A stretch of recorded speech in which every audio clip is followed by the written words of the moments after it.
प्रणाम, आदाब, सत श्री अकाल। उम्मीद करता हूं कि आप सभी होंगे बहुत बहुत खुशहाल। जो आज की ये सभा जंतर मंतर पे रखी है, दरअसल नाम इसका धरना प्रदर्शन है। इस जगह पे धरने प्रदर्शन होते हैं, लेकिन हमने एक ही बौद्धिक सम्मेलन के रूप में रखा है। जो लिखा हुआ है हम उस पर बात करेंगे। मैं अपनी भारत माता की शपथ लेते हुए ये बात कहता हूं कि मैं अपनी तरफ से एक भी गुस्ताखी नहीं करूंगा। मैं मोहम्मद साहब को मोहम्मद सल्लल्लाहु अलैहि वसल्लम लगा के हमेशा बोलता हूं, और लेकिन आज बात हम गुस्ताखियों पर ही करेंगे। जैसे कि आप देखते होंगे पूरे देश भर में अचानक से सर तन से जुदा के नारे लगने लगते हैं। अचानक से किसी का भी सर तन से जुदा करने के ये नारे लगने लगते हैं। इन नारों का कारण क्या है?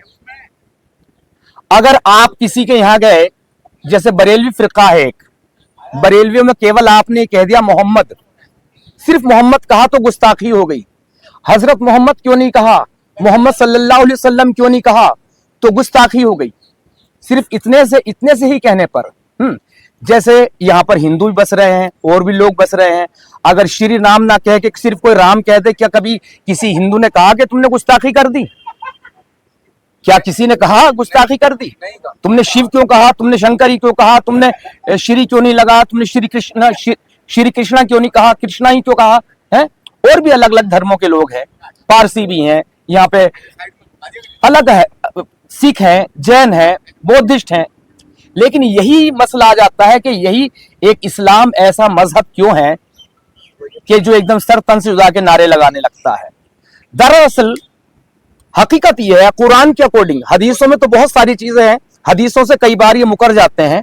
ये कहने लगते हैं नहीं जी ये तो हदीस कमजोर है, ये तो ज़ईफ है, ये तो लंगड़ी लूली है, हम इसको नहीं मानते, ये कहने लगते हैं। लेकिन जब बात आएगी कुरान की, कुरान करीम की, तो एक आयत से भी इनकार नहीं कर सकते। एक भी आयत से इनकार करने वाला शख्स मुसलमान ही नहीं है। तो हमारा आज सवाल यह है, भाई ब्लास्फेमी कौन कर रहा है, गुस्ताखी कौन कर रहा है?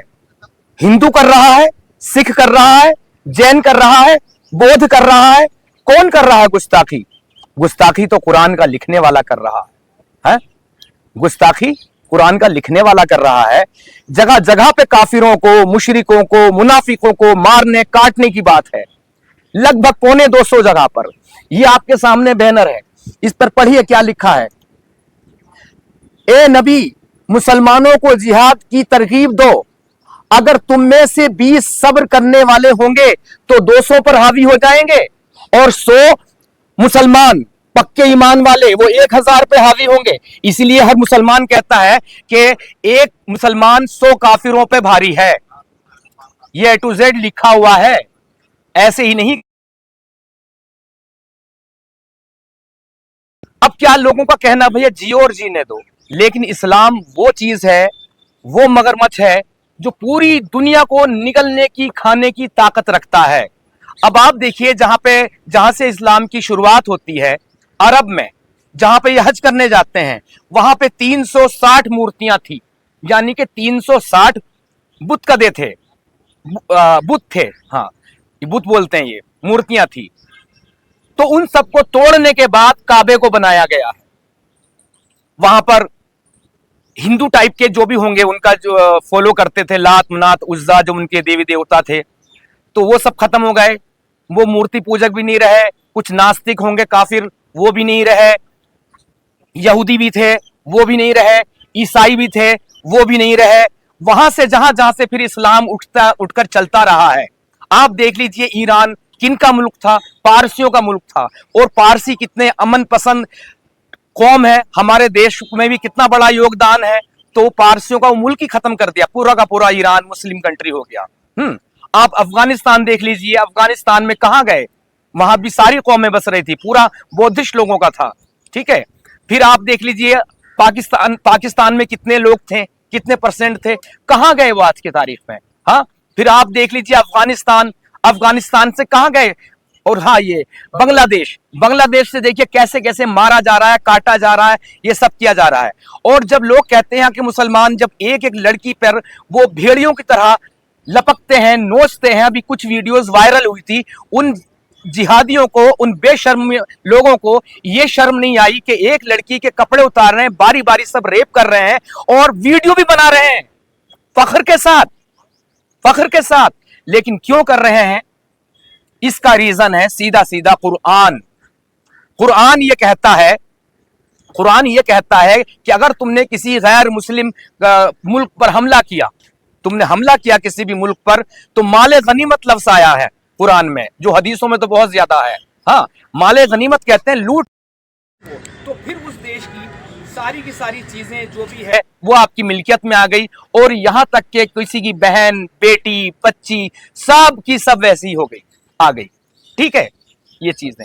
और मैं भी कुरान की आयतों पर आऊंगा। एक संदेश जो मैं बार बार पहुंचा रहा हूं, जैसे कि अभी एक नेहा नाम की लड़की जो दिल्ली अशोक नगर में रहती हैं,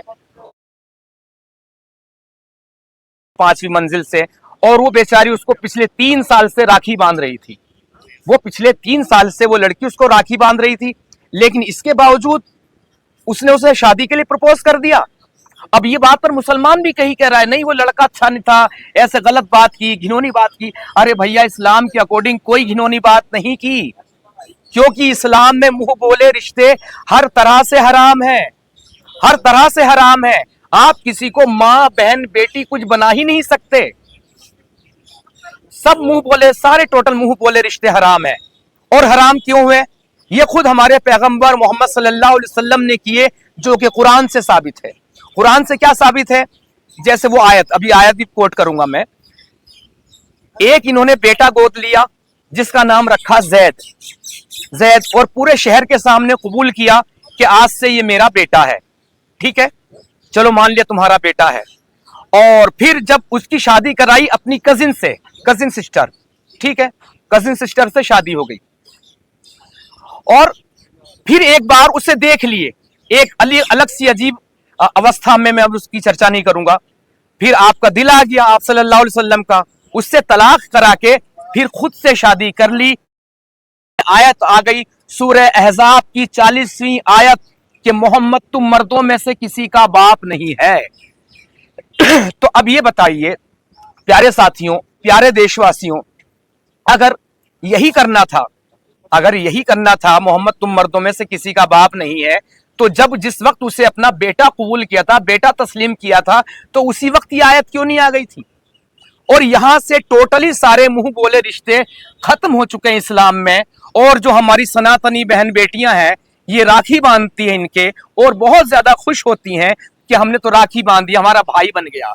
अरे अगर वाकई में कोई शख्स तुम्हें दिल से बहन मान रहा है, तो वो जो कमाल है, वो कमाल उसका नहीं है, इस्लाम का नहीं है, वो उसकी अच्छाई है। इसलिए नहीं कहते मुसलमान सारे खराब है, बहुत सारे मुसलमान बहुत अच्छे लोग हैं, और बहुत सारे एक बार वादा कर लेते हैं, जीवन से प्रण से निभाते भी है। तो गलती मुसलमान की नहीं है, गलती है टोटल इस आइडियोलॉजी की, टोटल गलती इस आइडियोलॉजी की है। ये आइडियोलॉजी जो ये सरतनसुदा की बात कर रहा था, नारे सरतनसुदा के जो लगाते हैं, गुस्ताखी कर दी। अरे भाई, कुरान तो सारे मजहबों की, सारे धर्मों की, सारी जितनी भी आइडियोलॉजी है सबकी गुस्ताखी कर रहा है एक साथ। ये देखिए, अगर ऐसी बात किसी हिंदू की किताब में होती, गीता में होती, रामायण में होती, कहीं भी होती, तो ये क्या हाल करते हैं। आप देख रहे हैं ये आयत सूरह अंबिया की 21वीं, जो 98वीं आयत है, चैप्टर 21 आयत 98, क्या कह रही है? क्या कह रही है? तुम काफिर मुशरिकी नहीं जहन्नुम में जाओगे, तुम ही नरक में नहीं जाओगे। तुम जिनको अपना भगवान मानते हो, अपना देवी देवता मानते हो, वो सबके सब भी जहन्नुम में जाएंगे। अब इस बात को कौन बर्दाश्त करेगा? मुझे तो यार हिंदुओं पे अब सोचूं तरस आता है या रोना आता है, मैं खुद नहीं बता सकता। हाँ, कि अपनी इतनी बेहुरमती करा रखी, इतनी बेइज्जती करा रखी, हर जगह पे मारने काटने की बात, हर जगह पे मारने काटने की बात। पिछले दिनों मैंने एक शख्स ने मेरे ऊपर वीडियो बनाई, उसमें मैंने कहा था, जो मेरी वीडियो दिखा के मैंने कहा था कि काफिर के जो गैर मुस्लिम है उसके हाथ का एक गिलास पानी पीना भी हराम है। और वो बुखारी की हदीस पेश करता है वो बंदा, वो कहता है कि नहीं जी, हुजूर ने तो दूध भी पिया है काफिर के हाथ का। अरे दूध पिया तो फिर कुरान से बड़े हैं क्या वो? कुरान क्या कह रहा है?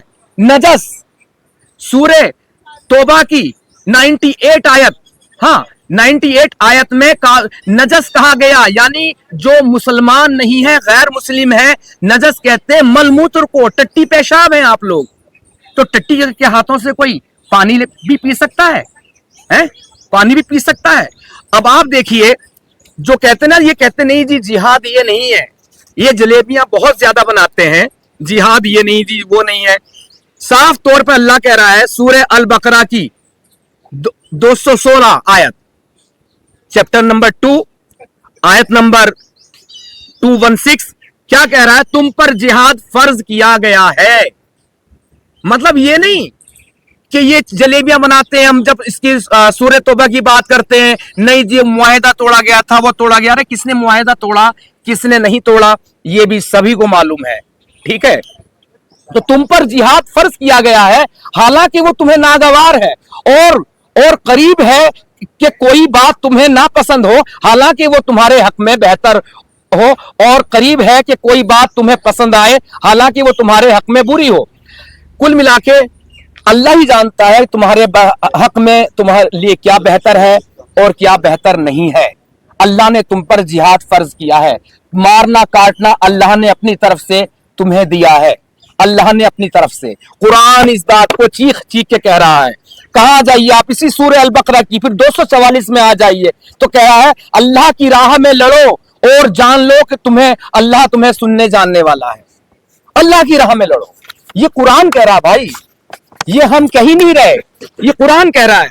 देखिए कुरान क्या कह रहा है, सूरह अल इमरान आयत 151 कह रहे कि हम काफिरों के दिल में रौब, दहशत डाल देंगे। मतलब जो इस्लाम को नहीं मानता तो उनमें दहशत डाल देंगे, क्योंकि उन्होंने अल्लाह के साथ किसी ऐसी चीज को शरीक ठहराया है जिसकी अल्लाह ने कोई दलील नहीं उतारी। यानी कि आप जो मूर्ति पूजा करते हैं, अपने भगवानों को मानते हैं, अल्लाह ने इसकी कोई दलील कहीं से कहीं तक नहीं दी, कोई दलील नहीं दी। इसलिए इस्लाम में जो आता है, अल्लाह चोरी डकैती माफ कर देगा, अल्लाह कत्ल कर दिया कोई वो माफ कर देगा, अल्लाह बलात्कार माफ कर देगा, अल्लाह हर गुनाह माफ कर देगा। बस ये गुनाह माफ नहीं करेगा कि तुमने मेरे अलावा किसी और को कैसे मान लिया, तुमने मूर्तियों को कैसे पूज लिया। एक बड़ा मशहूर मुफ्ती है, मुफ्ती यासिर नदीम वाजिदी, इसका रिकॉर्डेड है बयान, मैं यहां पे सुनवा भी दूंगा। अभी रिकॉर्डेड बयान है। वो क्या कह रहा है, एक शख्स ने पूछा उनसे, अच्छा एक बात बताइए मुफ्ती साहब, एक तरफ एक शख्स बैठा मंदिर में मूर्ति पूजा कर रहा है, हाँ, और एक तरफ कोई एक शख्स एक छोटी सी बच्ची के साथ बलात्कार कर रहा है, तो सबसे बड़ा गुनाह कौन सा है? तो वो सोचने में 2 सेकंड नहीं लगाते, बोले मूर्ति पूजा, मूर्ति पूजा। और फिर भाई ये कहते हैं जी इस्लाम तो मोहब्बत की किताब है। फिर कुछ लोगों ने दलील दी, नहीं जी बलात्कार भी गंदी चीज है, घिनौनी चीज है, लेकिन सबसे बड़ी है मूर्ति पूजा, अल्लाह तो बलात्कार की भी सजा देगा। अरे भाई अगर वो लड़की मुस्लिम नहीं है, वो लड़की मुस्लिम नहीं है, तो फिर बता दो, तो फिर बता दो भाई, अगर वो लड़की मुस्लिम नहीं है, हाँ, तो उसके रेप करने की कोई सजा है कुरान में? कोई सजा है हदीसों में? कोई सजा है हदीसों में? कहीं से कहीं तक नहीं। जब हम बात करते हैं कि हमारे हुजूर ने माले गनीमत में जो लड़कियां, जो बहन बेटियां उठाकर लाते थे, ये करते थे, उन्हें खुद भी यूज करते थे, मन आया तो बेच दिया, ये यहां तक बात है, ठीक है, मन हुआ तो बेच दिया। तो कहते नहीं जी तो पहले से चला आ रहा था। अरे भाई अगर पहले से चला आ रहा था, सब कुछ पहले से ही हो रहा था, तो फिर मुझे ये बता दो हमारे मोहम्मद सल्लल्लाहु अलैहि वसल्लम ने नया क्या किया? जो पहले से बुराइयां चली आ रही थी उनको ही आगे कर दिया, उन्हीं को आगे बढ़ाया। फिर एक शख्स अमेरिका में पैदा होता है, अब्राहम लिंकन, वो एक झटके में ये दास प्रथा बंद कर देता है, वो एक झटके में बंद कर देता है। तो मेरे हिसाब से अगर कोई नबी हो सकता है, कोई पैगंबर हो सकता है, तो फिर अब्राहम लिंकन हो सकते हैं। अब्राहम लिंकन ने इस चीज को बंद किया, बैन। और फिर अरब वालों को मार मार के ने जबरदस्ती कानून बना के, इंटरनेशनल लॉ बना के, तब ये चीजें बंद की गई, तब ये चीजें बैन की गई है। ये कहते नहीं जी इस्लाम तो मोहब्बत की बात करता है। अरे भाई इस्लाम, फिर कुछ कहते हैं आयकुम दीनुकुम वलिय दीन, तुम्हारा दीन तुम्हारे लिए, हमारा दीन हमारे लिए। इस्लाम तो यह कहता है। अरे भाई वो आयतें कब की थी? वो आयतें तब नाजिल हो रही थी जब इस्लाम वजूद में नहीं आया था, और जब इस्लाम वजूद में आया तो बाखुदा सबका वजूद ही मिटा कर रख दिया। कहां गए अमेरिका के, सॉरी कहां गए यहाँ के सऊदी अरब के काफिर, मुशरिक, मुनाफिक? जैसे कि मैंने इस्लाम छोड़ दिया, ठीक है भाई, इस्लाम मैंने छोड़ दिया इस्लाम, तो अब मेरी सजा क्या बनती है? हदीसों के मुताबिक जो इस्लाम छोड़ दे तो उसे कहते हैं मुर्तद। मुर्तद की एक ही सजा, सरतन से जुदा। और कुरान क्या कह रहा है? कुरान क्या कह रहा है इस्लाम छोड़ने वाले को? मैं कुरान के अकॉर्डिंग बात करने आया हूं। कुरान कह रहा है, मैं साफ को तौर से, हालांकि मुझे आयत मालूम है, सूरह तौबा की 23वीं आयत है। खैर मैं ऐसे बता दूं। और वो कह रहा है ईमान वालों, जो खून के सगे रिश्ते हैं, बाप भाई वगैरह वगैरह, अगर ये दीन से फिर जाए तो इनसे दोस्ती ना रखो। मतलब मेरे माँ बाप अब मुझसे दोस्ती नहीं रख सकते, वरना वो जालिम है, वो अत्याचारी है, ये कह रहा है कुरान। भाई जब मैंने, अब मुझसे जो मेरे ऊपर प्रेशर डाला जाता है, ये सब तुम क्यों करते हो, बड़ी सरतन से जुदा की धमकियां मिलती दिन रात, हाँ ये सब क्यों कर रहे हो? भाई एक सवाल, ये सवाल है, जब मैंने इस्लाम को छोड़ा था, बस मैंने इतना ही तो कहा था, मैं आज से इस्लाम को नहीं मानता, मैं आज से इस्लाम को फॉलो नहीं करता, लेकिन बस इतना कहने पर मेरा बायकॉट क्यों होने लगा? मुझे घर से निकालने की क्यों धमकियां मिलने लगी? जायदाद से बेदखल करने की क्यों धमकियां मिलने लगी? क्यों ये सारी चीजें होने लगी? क्यों मेरे जो कल तक दोस्त थे वो पराये होने लगे? सिर्फ इस्लाम छोड़ा था। जब मुझे सबने छोड़ना शुरू कर दिया, देखो फिर मरता क्या नहीं करता, तो फिर मैंने भी ठान लिया कि देखो मैंने एक दो जगह किया, और आज यहां तक बैठा हूं। तो आप ये देख लीजिए, मजबूर किसने किया? भाई मजबूर किसने किया? मैंने हिंदुओं में देखा, अपने हिंदू भाइयों में, कि एक बेटा, 4 बेटे या 3 बेटे, जितने ही बच्चे हैं उनके, एक नास्तिक है जो भगवान को नहीं मानता, तो बस इतना कह देते हैं, नहीं ये कुछ अलग मिजाज का है जी, ये कुछ अलग तरह का है जी। हाँ, लेकिन एक माँ अपने नास्तिक बच्चे को भी वैसे ही खाना परोस के देती है जिस तरह से वो अपने आस्तिक बच्चों को देती है। मैंने एक पाकिस्तानी एक्स मुस्लिम का इंटरव्यू देखा था, स्पार्टेकस, बहुत पहले था कहीं, तो उसने बताया था कि जब इस्लाम छोड़ दिया तो उसकी मां पागल हुई भी सड़कों पे फिर रही है कि कोई मेरे बेटे का कत्ल कर दो, उसने इस्लाम छोड़ दिया है। तो भाई यह है इस्लाम मोहब्बत की किताब, यह है इस्लाम मोहब्बत की किताब। हाँ, जो खून के सगे रिश्तों का खून कर देती है, और दिन रात हमारे टीवी चैनल पर डिबेट चलती है। ये मुस्लिम भाई आके करते हैं, क्या करते हैं? नहीं जी, संविधान की बात करते हैं। अरे कुरान किसी आइडियोलॉजी को नहीं मानता भाई, किसी भी आइडियोलॉजी को नहीं मानता। जब इनसे पूछो कुरान पहले या संविधान पहले है, तो किससे पूछ लेना, हमेशा हर मुसलमान कहेगा पहले संविधान।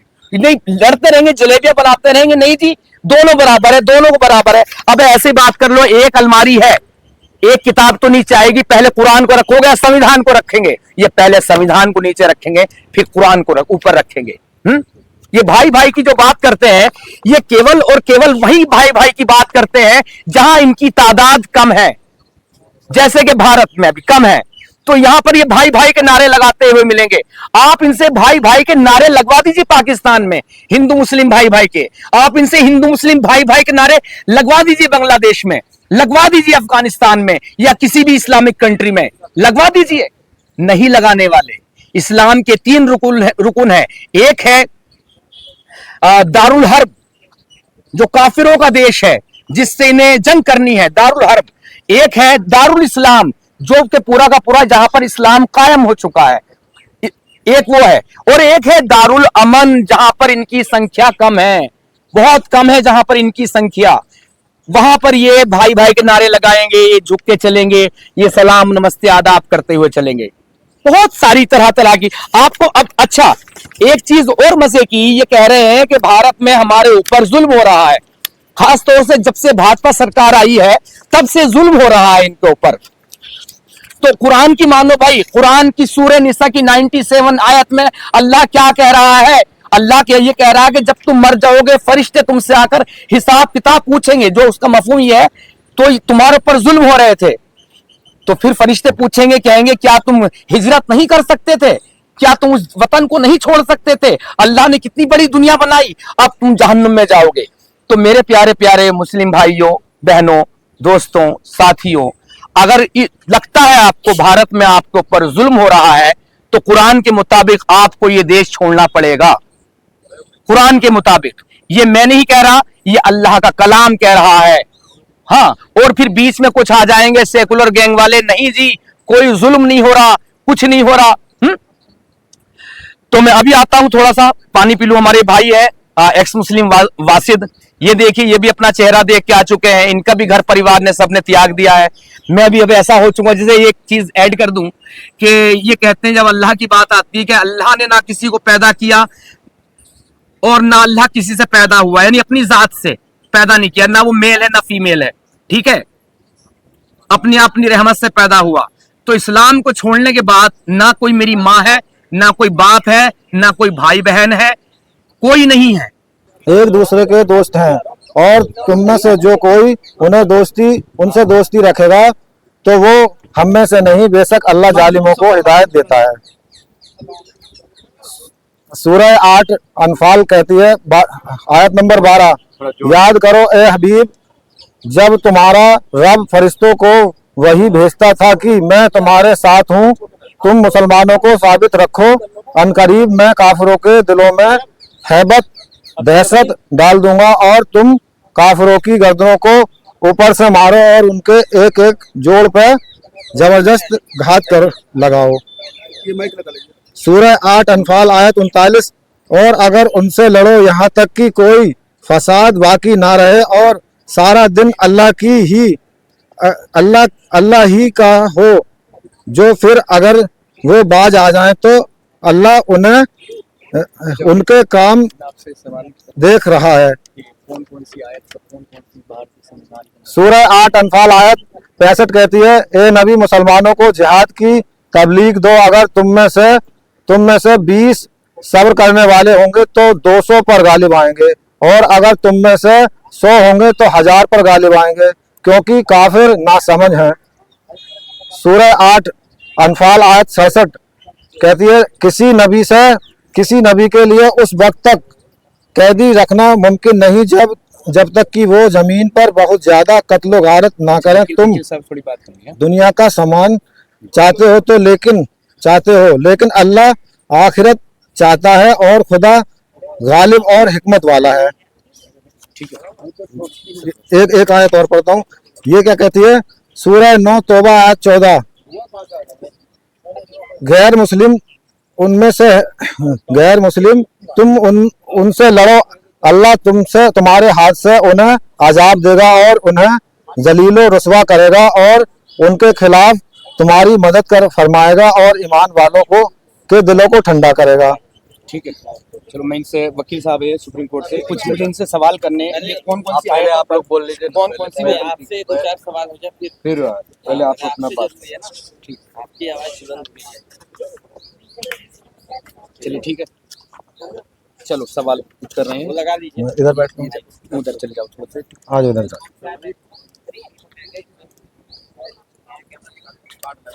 आप इधर आइए, आप उधर चलिए, नहीं फिर वो माइक उठाएंगे ना, ऐसे इधर आ जाएंगे, मैं इधर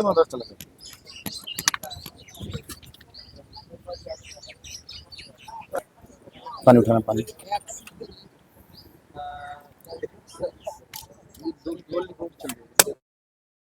तरफ आप एक्स मुस्लिमों की बात कर रहे हैं, दूसरी तरफ वही मुस्लिम आपको धमकी देते हैं, आपको ढूंढ रहे, क्या कहना चाहते हैं?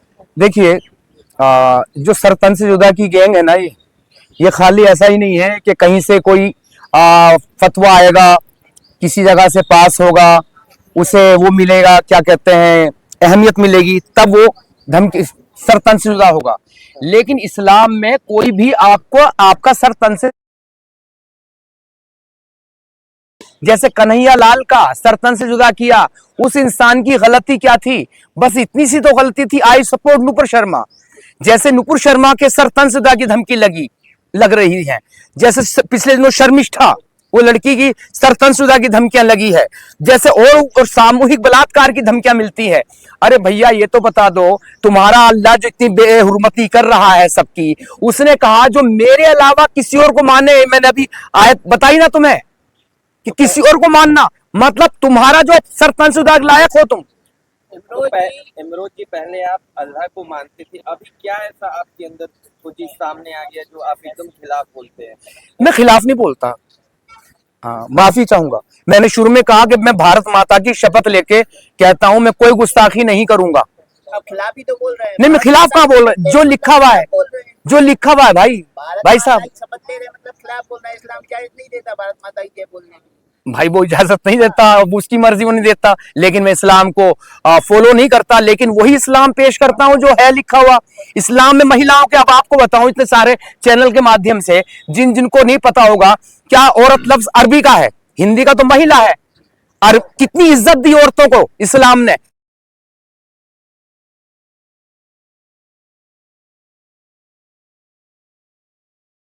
इस्लामिक लोग बोल रहे हैं इस्लाम इतना ही खराब था तो आप अपने नाम के आगे एक्स मुस्लिम क्यों लिख रहे हैं? इमरोज आलम क्यों है? रामलाल बन जाए बताओ। नहीं देखिए, एक्स मुस्लिम क्यों लिख रहा, शर्मा बन जाए। नहीं एक्स मुस्लिम क्यों लिख रहा हूं? दो लोगों की तलाक हो जाती है, हस्बैंड वाइफ अलग अलग शादियां भी कर लेते हैं, लेकिन life time ex wife ex husband कहलाते। एक एमपी एमएलए हार जाता है चुनाव तो फिर वो पूर्व यानी एक्स एमपी एक्स एमएलए होता है या नहीं होता है? बिल्कुल। इस्लाम में इमरोज जी, हिसाब से तो एक्स मुस्लिम को नुपुर शर्मा का हितैषी बनने की क्या जरूरत है? आप अपने धर्म के अनुसार चलिए। कैसे चले धर्म के अनुसार?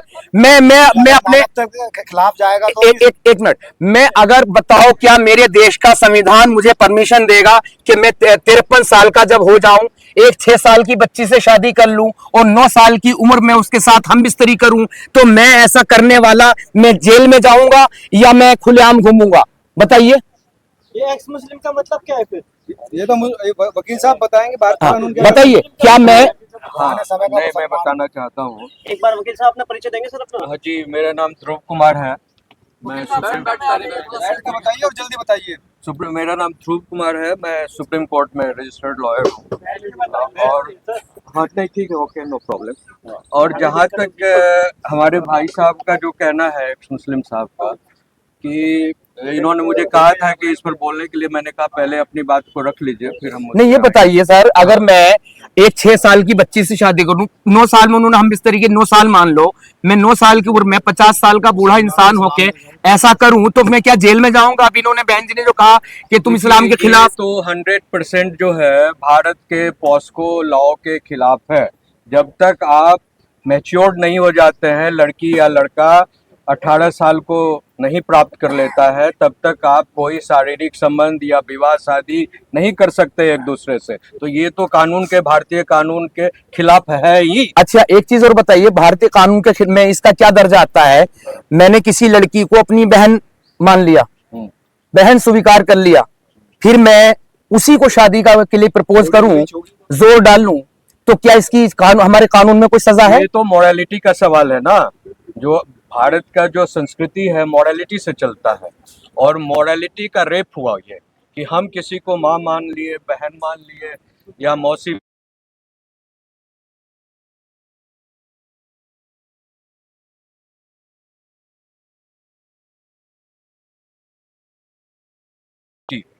आप जो है rape of the society, legality, no okay, no his question is related to morality.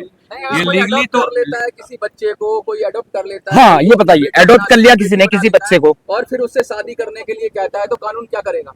अरे ये तो कानून के खिलाफ हो गया ना कि आप अपने किसी को अडॉप्ट किया एज ए चाइल्ड, एज ए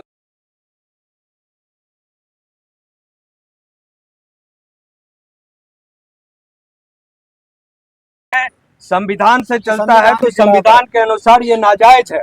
इस्लाम में भले ही जायज हो, लेकिन संविधान, लेकिन अब क्या कहेंगे? अरे एक मिनट, अरे भाई साहब एक मिनट, मेरा सवाल ये है इनसे, एक मिनट इससे ये है, अगर ऐसा करता है, इस्लाम में जब इजाजत है एक लड़की बच्ची गोद लेकर आप उससे शादी कर सकते हैं, ठीक है, और ये ईरान ने तो अपना ऑफिशियल बना दिया है, कानून लागू कर दिया, एक बच्ची तुम छोटी सी गोद लो फिर उससे शादी कर सकते हो, ठीक है।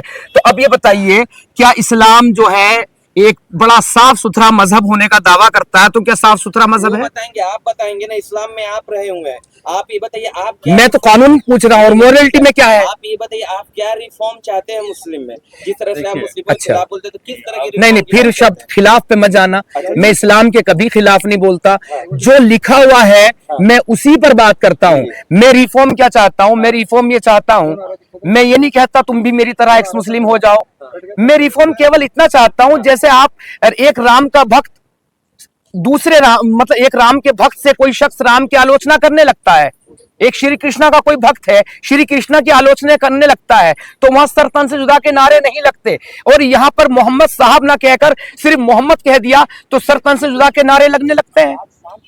अफरोज जी, आप एक्स मुस्लिम हैं, इमरोज। मुस्लिम धर्म छोड़ चुके हैं, अब आप चाहते क्या हैं, आपका मकसद क्या है?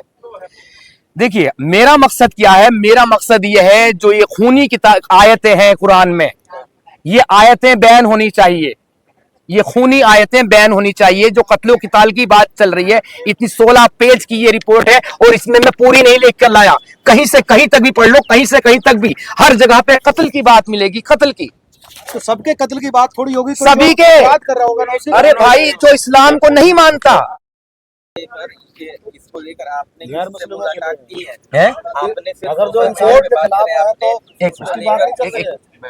मेरे कहने का मतलब है किसी मुस्लिम जो जानकार है, जो लोग नबी है या कोई भी, उनसे मुलाकात की है इस चीज को लेकर? नबी तो नहीं, नबी तो जा चुके हैं। इसको लेकर आप कोर्ट जा सकते हैं, नहीं, सुनिए। पब्लिक में आने की नहीं जरूरत नहीं, है। कोर्ट में गए थे हमारे वसीम रिजवी साहब, चाचा वसीम रिजवी गए थे, चचा है आपके वो, इज्जत के लिए, मतलब चाचा कह सकते, खानदान के तो नहीं हो?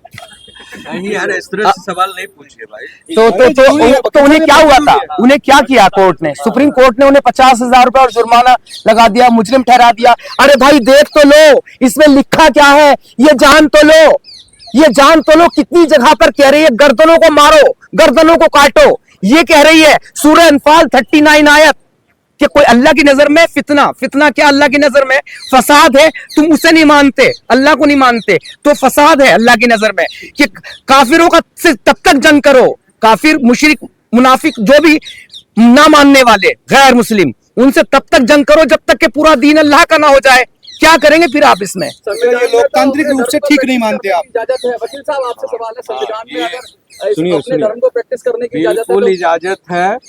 आर्टिकल 25 से आर्टिकल 30 जो है संविधान की जो अनुच्छेद है, वो आपको protection of the religious rights की बात करता है। हाँ, लेकिन just let me finish it. लेकिन उसी संविधान में ये आपको आर्टिकल 15 जो है, आर्टिकल अनुच्छेद 15 जो है वो कहता है, लेकिन संविधान का अनुच्छेद 15 धर्म, जाति, लिंग, जन्म स्थान के आधार पर भेदभाव को प्रतिबंध करता है। तो कौन सा लागू होगा दोनों में से, अगर ऐसा हो जाए तो कौन सा? यही तो है कि जब तक कोर्ट इसको सुनेगी नहीं तब तक कैसे इंटरप्रिटेशन ऑफ लॉ होगा।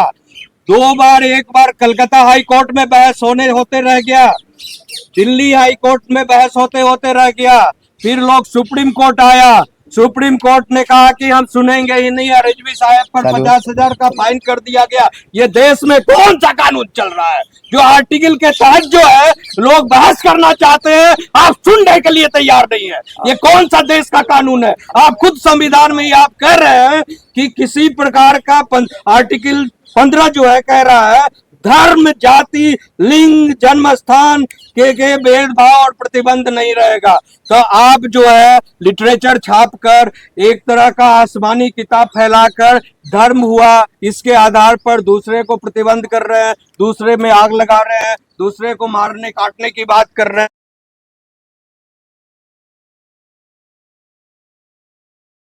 सुन रही है। मेरा सवाल यह है, दूसरा सवाल यह है कि पार्लियामेंट क्या कर रही है इस पर?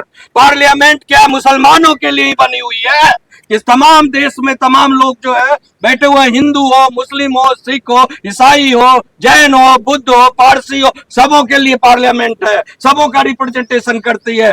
तो क्यों नहीं सबों का कलेक्टिव वॉइस को। और मैं तो यहां तक कहता हूं कि कोई भी धर्म, कोई भी किताब, चाहे हिंदू का हो, मुस्लिम का हो, सिख का हो, ईसाई का हो, कोई भी, अगर कोई मानवता के विरोध में बात करता है उसको तुरंत इमीडिएटली प्रतिबंधित किया जाए, कानून बनाकर तुरंत किया जाए। तो वकील साहब, आप क्या ऐसे धार्मिक किताबों में प्रतिबंध लगाने की बात कर रहे हैं? ऐसे तो बहुत सारी किताबों में बहुत कुछ है। तो बिल्कुल क्या प्रतिबंध लगा रखना के चाहिए। नो, मेरा कहना, लिसन, मेरा कहना है कि देश अगर संविधान से आपको डिसाइड करना होगा, 1947 में डिसीजन हो गया था कि मुसलमानों के लीग, मुस्लिम लीग ने, मोहम्मद जिन्ना ने और उसके जितने भी लीडर्स थे, उन्होंने कहा कि हम हिंदुओं के साथ नहीं रह सकते।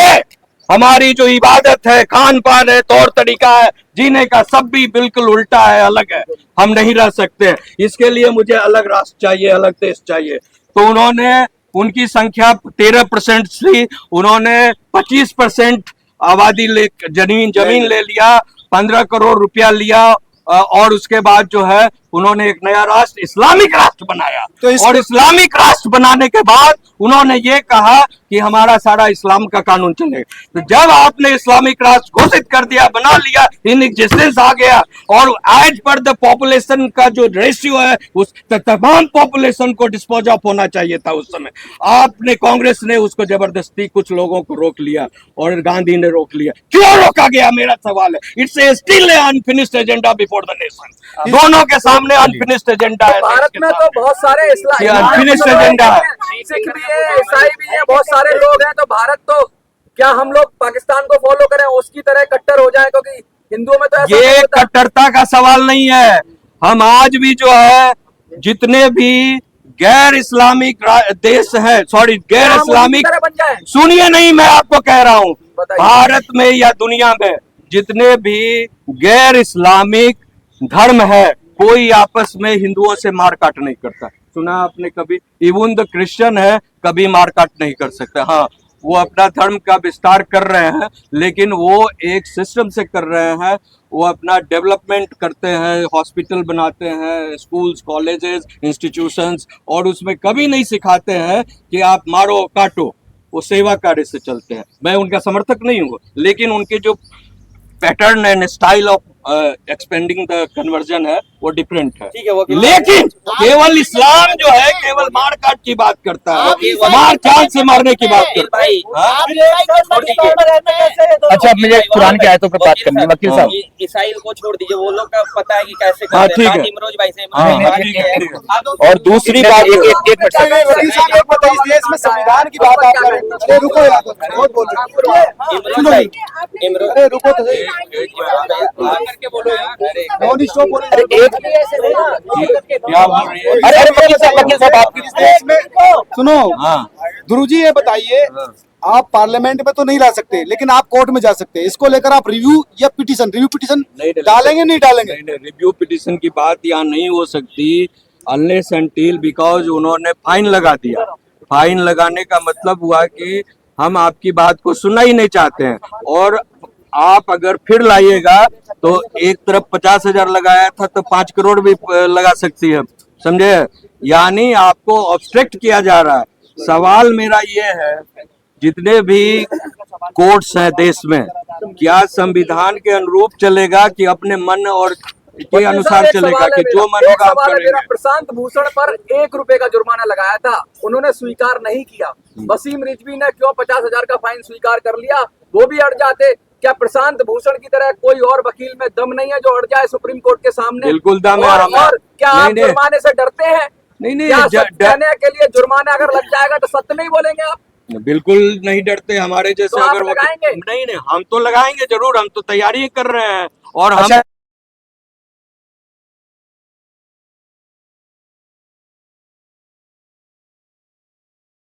मुद्दे हैं, सर, I mean, एक- अनुच्छेद सर, है, सर, और सर, भारतीय लॉ के आपसे अनुसार बात कर- भारतीय लॉ क्या कहता मैं उसको बताऊंगा इनके बाद। ठीक है। देखो, अभी जो इनसे बात हुई और अच्छा लगा इनसे बात करके, बहुत जोशीले इंसान है। और इस बार मैंने सोचा भी था एक लॉयर भी साथ में रखूं, तो इत्तेफाक देखिए कि खुद से जैसे मनोकामना रखते हैं आप, तो कायनात मिलाने में उसको लग जाती है। कर दिया। शाहरुख तो- खान का डायलॉग बोल रहे हैं आप? नहीं, शाहरुख खान से का भी चुराया हुआ, उसका भी डायलॉग नहीं है, अच्छा, उसका उसकी फिल्म का भी नहीं है, वहां से भी कॉपी किया हुआ है। तो कुल मिला के जैसे कहीं से भी आप पढ़ लीजिए,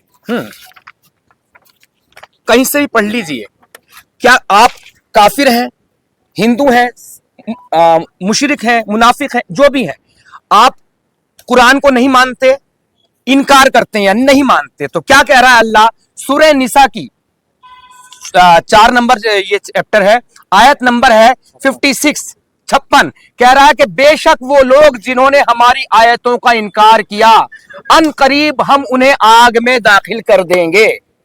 बताइए क्या किसी को आप चल चल कह सकते हैं ओ जहन्नुमी, ओ नरकी? क्या इस तरह बोलेंगे जिस तरह से कुरान कह रहा हम उन्हें आग में दाखिल कर देंगे, और जब उनकी खालें जल जाएंगी तो हम उनकी खालों को दूसरी खालों में बदल देंगे कि वो अजाब का मजा अच्छे से चख लें। बेशक बेशक अल्लाह हर चीज पर जबरदस्त और हिकमत वाला है। बताइए ये जो सरकन सुदा के नारे लगाते हो तुम, क्या ये इस कुरान का हम फिर क्या करें? ये तो सबकी गुस्ताखी तो ये कर रहा है, सबकी गुस्ताखी तो ये कर रहा है। और जैसे यासिर नदीम वाजिदी ने बयान दे दिया इतना बड़ा, और ऑनलाइन रिकॉर्ड बयान है कि जब किसी ने, मैं फिर से एक बात बता दूं कि जब किसी ने पूछा बताइए एक शख्स एक तरफ मूर्ति पूजा कर रहा है और एक तरफ एक बच्ची का बलात्कार कर रहा है, गुनाहगार कौन है? वो 2 सेकंड नहीं लगाता सोचने में, मूर्ति पूजक बड़ा गुनाहगार है। एक सवाल है मेरा, कुरान में अगर कुछ लिखा हुआ है ऐसा जो ऑब्जेक्शनेबल है, तो धर्म तो व्यक्तिगत विषय है, वो अगर अपनी जिंदगी में उसे इम्प्लीमेंट नहीं करता, कोई क्राइम नहीं करता, जैसे फिल्में देखते हैं, बहुत सारी फिल्मों में हिंसा होती है, बहुत सारी किताबों में हिंसा होती है, लेकिन हम वो उसे सड़क पे थोड़ी ना करते हैं। तो कुरान में अगर हिंसा है, या आप जैसा कह रहे हैं, जैसा दावा कर रहे हैं, और वो अगर वो मुस्लिम होकर वो उसको अपनी जिंदगी में नहीं अमल में ला रहा है, तो दिक्कत क्या है? कानून को क्या दिक्कत है? जब तक कोई अपराध नहीं होगा, गुनाह नहीं अरे होगा। भाई साहब अपराध क्या होगा? देखिए एक मिनट रुकिए। गुंडे मवाली हर धर्म, हर जाति, हर समुदाय मिलेंगे, हिंदू मुस्लिम सिख ईसाई जैन, गुंडे हो गए, बलात्कारी हो गए, लुटेरे हो गए, जैसे वो सब में मिलेंगे। लेकिन एक ही मजहब दुनिया में इकलौता है जो ट्रेनिंग दे रहा है गुंडा बनाने की, बलात्कारी बनाने की। अल्लाह खुद बलात्कार करवा रहा है कुरान के मुताबिक, जो काफिरों की बहन बेटियों से अल्लाह दे रहा है। चुप, अरे रुकिए यार, सुन भी लीजिए यार, एकदम से थोड़ा सा रुक भी जाया करें प्लीज। तो अल्लाह खुद जब बलात्कार की, कत्ल की सुपारी दे रहा है, और उसके बदले में जन्नत देगा, उसके बदले में देगा अल्लाह जन्नत। तो ये इतना बड़ा लालच। और यहां पर देख लीजिए क्या कह रहा है अल्लाह, ये बेशक यह सूरह अल-मैदा की 33वीं आयत कह रही है, बेशक जो लोग अल्लाह और उसके रसूल से लड़ते हैं, मतलब हम अल्लाह से लड़ सकते हैं। अगर कोई ईश्वर है जिसने इतना बड़ा संसार बनाया, और ये गिरह क्या अलग गुस्साइन जाएंगे, कुछ चने के दाने के बराबर औकात नहीं है जिसपे हम है, तो इतनी बड़ी कायनात के मालिक से हम लड़ सकते हैं। लेकिन यहां पर लड़ने की बात कह रहा है, यहां पर कुरान साफ तौर से कह रहा है काफिर अल्लाह के दुश्मन है, काफिर अल्लाह के दुश्मन है। और काफिरों से ताल्लुक रखने के लिए कैसे कह सकता है काफिर अल्लाह के दुश्मन है? तो यहां पर जो दोस्तों जो इस्लाम चल रहा है, इस्लाम 2 है, एक मक्की और एक मदनी। मक्की इस्लाम वो है जब इस्लाम वजूद में नहीं था, इस्लाम पावर में नहीं था, लकुम दीनुकुम वलिय दीन आयतें आ रही थी, एक इंसान ने सबका कत्ल कर दिया तो पूरी इंसान का कत्ल कर दिया, अरे भाई वो बनी इसराइल की कौम के लिए है वो चीज। तो फिर बहुत सारी आयतें तो खत्म हो गई, मनसूख हो गई, जब आपने उसके बाद कह दिया नहीं आपसे कत्ल करेंगे। तो सर धर्म के ठेकेदार तो ऐसा कहते हैं ये तो उस समय के लिए थी आयत, आज के लिए तो उस समय के लिए थी तो क्यों रख रखी इसमें? ये this is a real question भाई अगर ये सब तुम मानते, कुरान जो है उस वक्त का इतिहास है, उस वक्त का एक मिनट, उस वक्त का इतिहास है कुरान इतिहास है, तो एक इतिहास की बुक की तरह रखो ना। इस आयतों को मुक्त कर कुरान छापो। कुरान को तो पूरा विश्व मानता है। अरे कौन सा विश्व मानता पूरा? विश्व मानता भाई, कहाँ का सवाल कर सारे देखिए एक चीज याद रखना, एक चीज याद रखना सारे दोस्तों, जब तक लड़ाई जंग तलवार से चल रही थी, जब तक तलवार की लड़ाई चल रही थी, तो मुल्क के बाद मुल्क फतेह करते गए ये लोग, एक के बाद एक मुल्क फतेह करते गए। लेकिन जैसे ही गैर मुस्लिमों को, जो भी जहां जहां गैर मुस्लिम रहे, जब उन्हें खतरा बढ़ा, इन्होंने भी अपने बम बारूद बनाए, असलहा बनाया, इकट्ठा किया, तो तब जाके रुकाए, वरना ये कन्वर्जन नहीं कर रहे थे, सीधे सीधे मुल्क फतेह कर रहे थे। अरे आप जाइए मुगलों के इतिहास में, जब जाइए, जो बाबरी मस्जिद बनी, बाबर नहीं है इसे मस्जिद, वहां पर हमारी सनातनियां लड़ने आई, मां बहन बेटी है, तो काबुल की मंडियों में बिकी। कोई मुसलमान कह देगा हाँ ये तो गलत किया, अरे इस्लाम इजाजत दे रहा है भाई, गलत सही क्या, ये तो इस्लाम इजाजत दे रहा है। जो दरगाह है इसमें जो अगर काफिर जाता है तो उसका मतलब ये जो वहाँ के जो खैर जो होते हैं सर्वे सर्वा इनके आपके अरे दरगाह मानी नहीं जाती, दरगाह वाले भी कहीं से कहीं तक मुसलमान नहीं हो तो बोर्ड लगा दे, कुरान की तरफ मुसलमान है कौन, आप बता दीजिए कौन है? अरे यही तो मैं पूछने को फिर रहा हूँ, 72-73 फिरके हैं भाई, वो उसे भी काफिर, वो उसे काफिर मानता, वो उसे काफिर मानता, वो उसे काफिर मानता है। हर कोई अपने आप को सबसे बड़ा जन्नती साबित करने में लगा पड़ा है। अरे भैया मुझे ही तुम बता दो, तुम में से कौन सा फिरका सही है। सर यह सवाल पूछ रहा है कि पानी देना। हिंदू लोग दरगाह पर कुरान जाते कोई हैं। डायरेक्शन नहीं दे रही है इन फिरकों पर। दरगाह का सवाल नहीं, दरगाह इस्लाम में नहीं है, सर दरगाह इस्लाम में नहीं है। इस्लाम छोड़िए, ये जवाब सवाल छोड़िए, मेरा लाखों मेरा लोग मेरा जाते हैं दरगाहों मेरा पर। एक एक एक करके सवाल कर लो, एक उसका ले लेते हैं हाँ, पहले। एक मेरा आखिरी सवाल है। सवाल ये कि आपको ये ज्ञान की प्राप्ति कैसे हो गई? सर देखिए, ज्ञान तो ये हर मुसलमान को है, कौन से मुसलमान कम से कम जो मदरसे से निकला हुआ है, वो नहीं बेचारा जो पंचर की दुकान चला रहा है, रिक्शा चला रहा है अपने उसके लिए, कारोबार के लिए। तो आप उसकी मदरसे से पढ़े हुए हैं? अभी रुकिए यार, एकदम से नहीं, मैं खुद सारी बात पे आऊंगा। तो हाँ, तो कुल मिला के जब लॉकडाउन हुआ था तब मैंने समझना शुरू किया था। जब समझना शुरू किया, यही बातें जो थी कत्लो किताल की, उस वक्त जब इस पर यकीन था मेरा, तो ये सारी बातें मैं जस्टिफाई करता था। मैं भी जलेबियां बनाता था, मुझे भी अच्छी लगती थी। 40-40 दिन के चिल्लों में फिरा, सर पे अपने बोरिया बिस्तर लपेटे फिरा, लिए फिरा, क्यों फिरा? अल्लाह खुश होगा, अल्लाह खुश होगा। अरे यार, अल्लाह की खुशी खून में दिख रही है। एक ही काम रह गया, बकरा ईद देख लीजिए, कितना कत्लो किताल होता है। हाँ, बस एक हमारे दोस्त हैं, वो कहा करते थे मुसलमानों का एक ही काम है, गोश्त खाना और गोश्त से फिर गोश्त लड़ाना, यही है। आप चढ़ाई और कढ़ाई की बात कर रहे हैं सर? शुक्रिया। बहुत अच्छा आपने। तो तुम क्या सवाल कर रहे थे भाई? हेलो, एक बात बताइए, आप इतनी सारी चीजें बोल रहे हैं और एक तरफ आप कह रहे हैं मैं इस्लाम के खिलाफ नहीं हूँ, जो इस्लाम को मानता है आप उसके खिलाफ क्यों बोल रहे हैं? अरे मैं खिलाफ का बोला, लिखा हुआ भैया। जो इस्लाम को अरे मानता है यार, वो समझ रहे हैं कि वो कह रहे हैं कि ये जो 26 आयतें हैं, 26 नहीं है, ये सही में 40 लेके आया हूँ, और पता नहीं कितनी है, भरी पड़ी है, निकाल के लाऊं तो सबकी सब। ये ऑलरेडी जो है कई मुसलमान का कौम कहता है कि ये खत्म हो चुका है। आज से 1400 साल पहले ये यूज में हुआ था, लेकिन अब इसकी कोई जरूरत नहीं है। मेरा कहना है कि अगर इसकी कोई जरूरत नहीं है तो ये एग्जिस्टेंस में क्यों है, आज भी क्यों है, ये सवाल है। अच्छा, ये भी एक सवाल है कि अगर सच बोल दो, इस्लाम कोई सच्चा इस्लाम बता दो, तो क्या इस्लाम की खिलाफत हो जाती है? वो भाई यही तो नूपुर शर्मा ने कहा था कि 6 साल की मिसाल देती थी, 6 साल के बच्चे शादी की, तो क्या किया? उसका सरतनसुदा की धमकियां, सामूहिक बलात्कार की धमकियां, यही तो है। और ये जो सबकी ऐसी की तैसी कर रहा है, सबकी गुस्ताखी कर रहा है, हर धर्म की गुस्ताखी कर रहा है इस्लाम, इसका क्या करेंगे आप?